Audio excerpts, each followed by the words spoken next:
வணக்க மக்களே. கோயம்புத்தூர் பாஷா இறந்ததுக்கு திமுக ஊர்வல மரியாதையோட நல்லடக்கம் செஞ்சுருக்காங்க.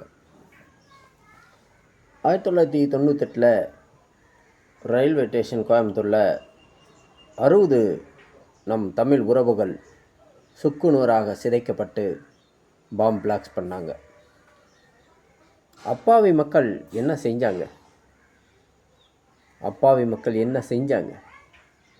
ஏன் அப்பாவி மக்களுக்கு எல்லா இடத்துலையும் அப்பாவி மக்கள் பலியாகிறாங்க?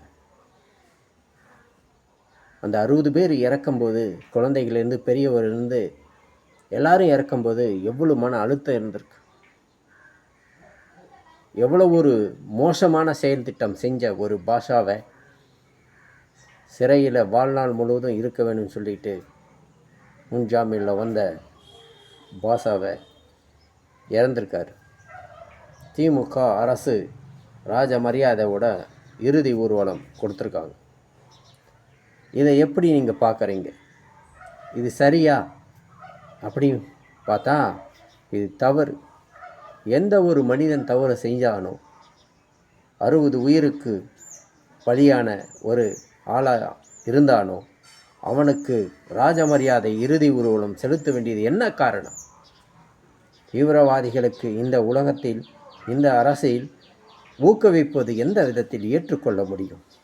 அப்போது மறுபடியும் அடுத்தவன் அதை பார்த்துட்டு அடுத்தவன் தவறான தூண்டுதல் செய்ய மாட்டான்னு என்ன அர்த்தம் இருக்குது? செய்வான். ஏன்னா ஒரு தீவிரவாதி லிஸ்ட்டில் சேர்ந்த பாஷா அவர்களுக்கு இறந்த நாள் என்று ராஜ மரியாதை இறுதி ஊர்வலம் கொடுத்துருக்காங்க அரசால்.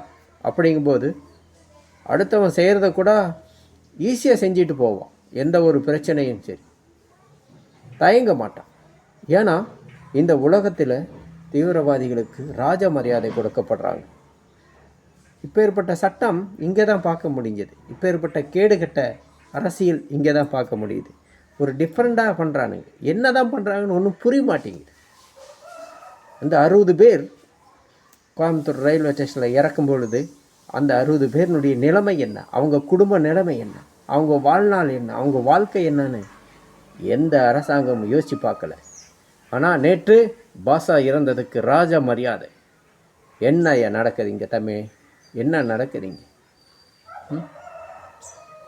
கொடும் எல்லா இடத்துலையும் பொதுமக்கள் தான் பாதிப்பு ஏற்படுறான். அதனால் பொதுமக்கள் உஷாராக நாம் இருக்க வேண்டும். சரியான ஆளை தேர்ந்தெடுக்கணும். இந்த ஆட்சியில் சரியான ஆளை தேர்ந்தெடுக்கணும்.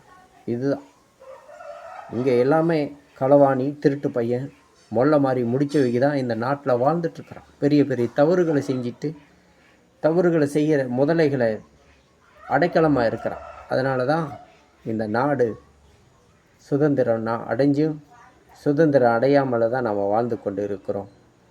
தமிழகத்தில் சுதந்திரமாக நாம் வாழவில்லை. மோசமான சூழ்நிலையில் நாம் வாழ்ந்து கொண்டு இருக்கிறோம். சட்டம் சீர்குலைஞ்சு சந்தி சிரிக்கின்றது என்பது தான் இந்த காணொளியை விளக்குது.